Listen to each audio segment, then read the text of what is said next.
What's up everyone, John Rettinger from Techno Buffalo here with a full review for you of the Motorola Droid 3. If T-Mobile's G1 ushered us into the Android era, Verizon's original Droid brought it to the mainstream, so the Droid name has a long legacy of bringing some of the best Android phones out there. Let's go ahead and see if its third iteration is the charm.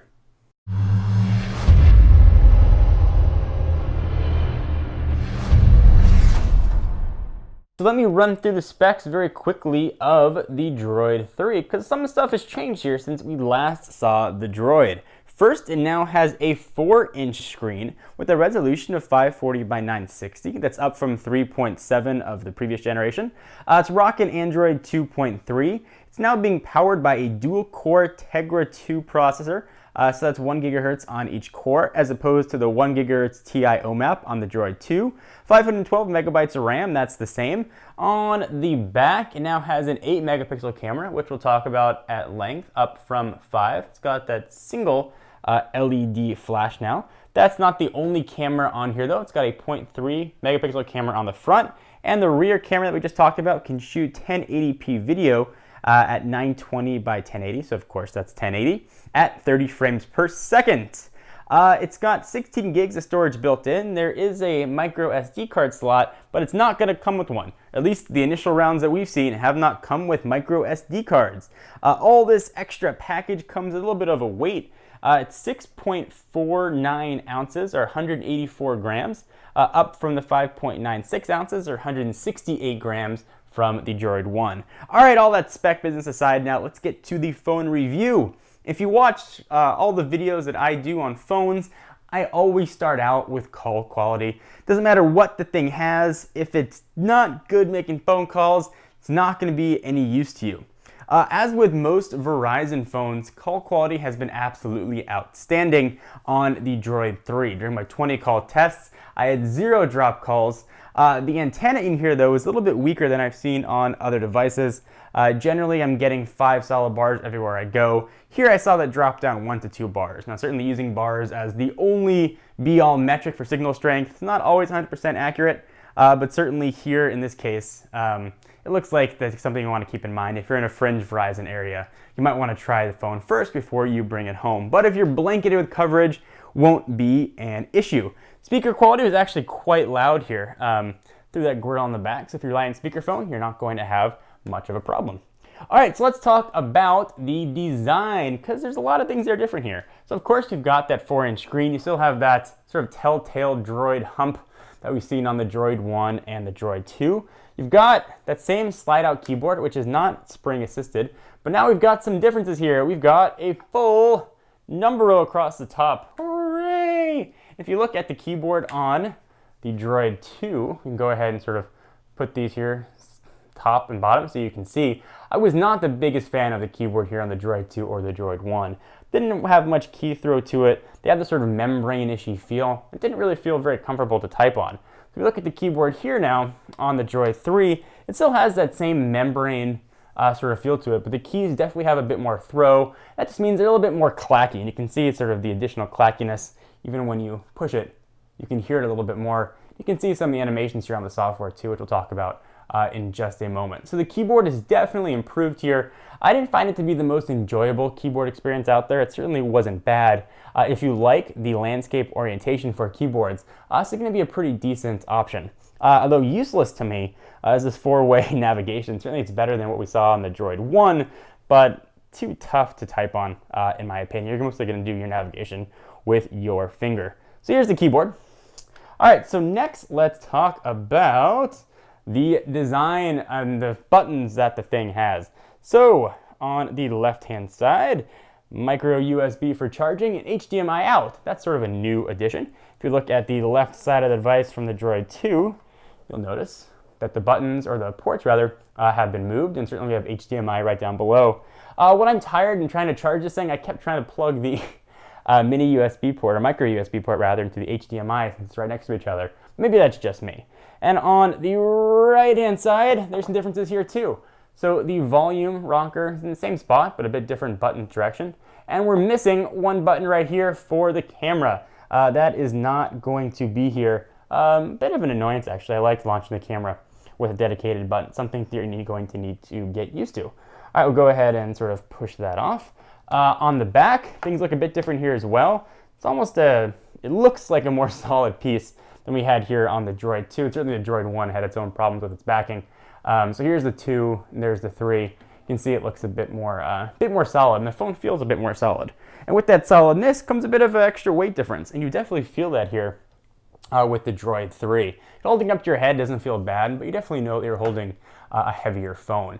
If the keyboard is something you absolutely have to have, then that weight's can be worth it to you. If that weight's something that you can do without, maybe you don't necessarily need a physical keyboard, the Droid X2 is probably going to be a good phone for you to look at, because both of those do not have 4G LTE radios built in, which is something that we're definitely going to talk about in just a few minutes.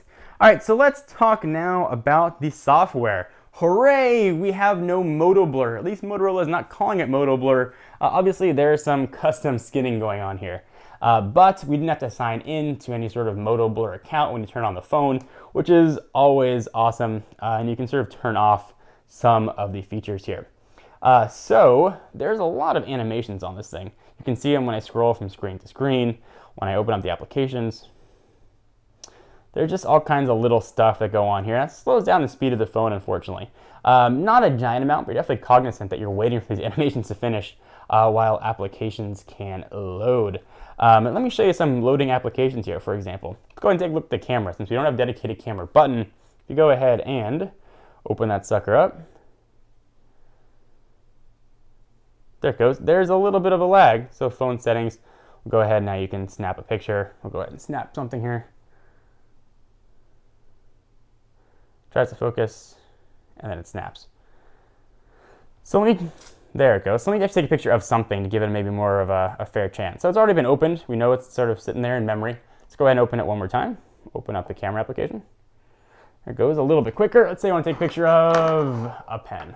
So I'll go ahead and get that pen in there. Let's go ahead and select it. So it's not sort of the fastest camera in the world. It's not the slowest. There have been reports, though, that it was absolutely laggy in the camera department. Not necessarily true. It's not a speed demon when trying to launch a camera application, but it's not the slowest either. Something to sort of keep in mind. Also on the software department, and this isn't really unique to the Droid 3, but I thought I'd show it anyway. You have a totally redesigned marketplace here. You can see Quadrant, which we'll talk about in a moment, that I downloaded. But let's go ahead and go back home. Here's what the new marketplace looks like. Kind of neat. You can download books, movies, games, and apps. So now you can get all your movies here right on your device and on that 16 gigs of internal storage. Or if you want to get a micro SD card, you can go ahead and do that as well. I just hadn't really seen this many times before, so I thought you guys might want to see it. All right, so now let's talk about speed. This is dual core Tegra 2. This is all about speed and all about performance. Huge omission for me, obviously, and probably for you as well, is not having a 4G LTE radio.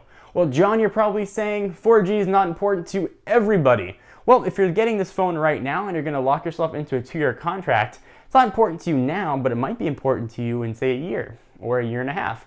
You might not have LTE coverage where you are right now, but sort of as those 2 years progress, Verizon's got a really aggressive LTE build-out map, and you might be blanketed in 4G LTE in 6 months. And you might wish that you had a phone that could do the faster speeds.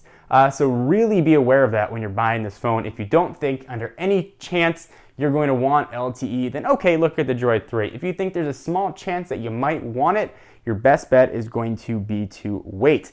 All right, so let me show you the speed of some applications here and see how quickly or slowly things launch. And sort of to make things fair, I'll go ahead and go to Manage Apps. We'll go ahead and see what's open here so you guys can see and see what's running. There we go. You can see RAM, what's being used, not being used. Not many applications here running, mostly the stuff that the phone needs to run. All right, so let's go ahead and open some stuff up. And open things that I haven't opened before. Let's go ahead and try something like books. Boom. Synchronization turned off. We'll go ahead and keep that turned off. So books opened relatively quickly. Try opening it again now it's been sort of stored. Fast. Let's go ahead and open, see what else we got here. Let's go ahead and open Google Maps navigation. So it can ask me for that stuff, but it opens pretty quickly. As is true with most Tegra 2 devices I've seen, things open very, very, very fast. But how does it benchmark? If you're getting a dual-core phone, you obviously care about speed. Benchmark certainly isn't the end-all, be-all, and Quadrant, which is the one I use to test, might not be the most accurate testing in your book, but it is consistent with how I test all of my phones. The Quadrant score on this particular phone is 1,670. So by no means setting the world on fire with its dual-core speed. So definitely another thing to keep in mind. All right, let's go and take a look at the browser since we're talking about speed. One of the gripes I've had in the past with some Android phones is that the browser's been a bit slow. Not necessarily slow to load, but slow with panning and slow with pinching and zooming. So we've got Techno Buffalo here. We'll go ahead and I'll do a refresh. It's connected to Wi-Fi, and of course it's been loaded up here in the past. This isn't necessarily a browser speed test of my Wi-Fi network. I just want to show you that it's sort of a fresh load. All right, so you can go ahead and let it finish up here, and as it's loading, generally you should be able to scroll, and I am not able to do anything. There we go. So now I can do my scrolling, and I don't have any of that checkerboard pattern as I scroll along, which is nice. And pinch to zoom here is very, very smooth. And really modern Android devices have had much quicker pinch to zoom. Seriously, as I mentioned how smooth it is, it seems to be slowing down. So flash is turned on, so it certainly accounts for a bit of the slowdown. Go ahead and you can see what that looks like. On and off. So even with flash turned on, it's not bad. With flash turned off, you're going to get certainly improved battery life, which we'll talk about, and you'll get a little smoother pinch to zoom. But take my word for it here that it is very smooth and handles pretty well here on the screen. Rotation times, if I go ahead and get on its side to rotate, there we go. Not so fast. Just rotate. You have to ask it nicely, and it'll do its little rotation for you. Battery. Oh, Tegra 2 and your battery. It is a 1,540 milliamp hour battery life, and you can guess what I'm going to say. Verizon says you're going to get 9.6 hours of talk time and 300 hours of standby time. Pshaw, I say to that. Pshaw. If you want to get this phone, you're definitely going to want to get either the inductive charging back for it, so you can just plop it on something, or plop it on those charging pads and let it charge. You're going to want to get an extra battery or carry a cord with you because battery life, not so good. Let me give you a synopsis of my usage, and maybe yours might vary. I've got 2 Gmail accounts, checking and pulling stuff in every 30 minutes, generally making about 2 hours of phone calls, connected to Bluetooth in my car for about, say, 2.5 to 3 hours per day. Pretty heavy internet browsing. This phone was dead as a doornail come about 3:30. So if you don't use your phone that much, maybe you might get through a full day, but definitely don't think you're gonna get through a full day or even 2 days without having to charge this phone, because it just ain't gonna happen. So do I recommend this phone? There's nothing bad about the phone. There's nothing screaming saying, oh, you shouldn't get this, you shouldn't get this, you shouldn't get this. But there's not a lot screaming that says you should get this phone. Verizon's got a really outstanding lineup of Android phones, and they have an outstanding lineup of Android phones even coming out. You look at something like the Droid Charge, the LG Revolution, those phones that are packing 4G. Now, they might not have a physical keyboard, so a physical keyboard is what you need, and you want those speeds. This is going to be a decent choice. Physical keyboard is what you want, but you don't necessarily have to have the dual core. You might want to look at something like the Droid Pro. You're going to get a smaller package, and you're still going to get that same keyboard. If your heart is set on this phone, your heart's set on the phone for a reason. It's going to be probably difficult to dissuade you, but you might want to wait until the Droid Bionic comes out. At least take a look at it, see if it's going to be worth it to you. That you're going to get dual core and you're going to get 4G LTE. It's really not going to have a full physical keyboard.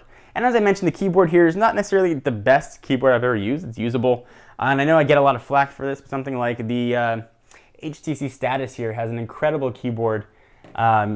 Keyboard's about as usable as the BlackBerry Bold 9780, and the BlackBerry Torch and the rest of the BlackBerry lineup. So it's usable, it's fine.